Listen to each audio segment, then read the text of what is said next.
We are very excited to launch our first edition of our Accenture Aerospace Commercial Insight Report. And with this report, we're providing an update in terms of the next 6 to 18 months in terms of what is the direction of the industry going to be. And certainly we've seen a lot of change. As we started off 2016, first quarter was rather lackluster, and we expect second quarter to pick up somewhat. But it's the back half of 2016 where we're going to see the traction in terms of recovering from the first two quarters, which won't be that great. And with that, that'll catch us up to 2015 levels. And then beyond that, we certainly see 2017 with additional growth growing up to 6% year over year. But this year, we're expecting to see total about 0.8% year-over-year growth as we catch back up to 2015.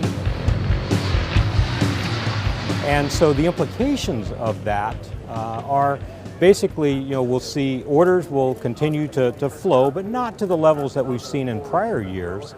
But we are seeing a fairly strong aftermarket in terms of MRO activity. So with the lower fuel prices, we're seeing more of the older aircraft stay in service. And so with that, those aircraft are going to be needed to be overhauled and maintenance to be performed. So we're seeing that bolstering up some of the slower demand that we're seeing for the new aircraft. So we're certainly going to see an uptick in terms of demand in the longer term, and then as well in the shorter term, the MRO and maintenance and overhaul business will be shoring up the commercial aerospace segment. In terms of inputs into the commercial aerospace market, that includes labor and components, parts, materials, all of that. We see that effectively being flat in the short term and then decreasing over the next 18 months. And one of the things that we do in our Insight Report, we poll executives in leading aerospace companies from around the world, and so they see those same types of trends. They do, however, see some increase in labor costs over the next 12 to 18 months. And then in terms of the actual demand, one of the things that we ask all of those executives is what are they most concerned about? What's keeping them up at night?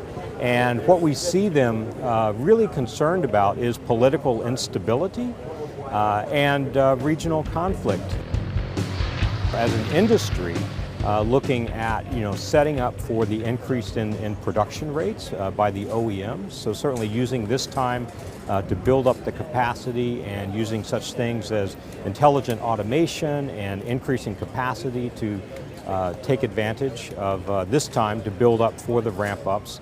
And then as well, the short term from an MRO perspective is the older aircraft are continuing to fly, and they do need parts, and that supply needs to be met. And that's somewhat not as planned for because of the lower fuel prices, but certainly now they will be flying for a period of time and should be addressed in terms of supply chain while we then move into the ramp up from new production. And in terms of summing up what we see in terms of the direction, 2016 will effectively be a flat year. And so, the industry will be treading water to a large extent. So we're catching up to 2015, and then we see this as basically a pause for the growth. We anticipate about 6% growth in 2017.